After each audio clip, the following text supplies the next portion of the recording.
নমস্কার। যাদের জন্মকুণ্ডলিতে রাহু অত্যন্ত পীড়িত, সেই পীড়িত রাহুর যে নেগেটিভ প্রভাব তারা বুঝতে পারেন, যাদের জন্মকুণ্ডলিতে রাহু অশুভ পীড়িত হয়ে রয়েছে।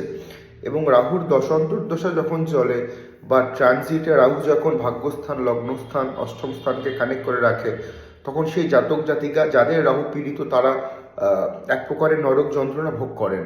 তো এক্ষেত্রে সঠিকভাবে ডায়াগনোসিসের জন্য অবশ্যই ভালো জ্যোতিষী, শিক্ষিত জ্যোতিষীর পরামর্শ নেওয়াটা দরকার। কিন্তু আপনারা একটা উপাচার বা টোটকা আপনারা করতে পারেন, সেটা হচ্ছে প্রতিদিন ঘুম থেকে উঠে সকালে স্নান করে আপনারা ঘি দিয়ে ভাত মাখিয়ে, ওই ভাতের মধ্যে, ঘিয়ের মধ্যে কোনো চিনি লবণ দেবেন না, নিয়ে আপনার বাড়ির বাইরে বা আপনার বাড়িতে যদি ছাদ থেকে থাকে, ছাদের একটা কোণাতে আপনারা দিয়ে দিন। তার মধ্যে মাটির একটা পাত্রে জল দেবেন, মাটির পাত্রে ভাত দেবেন।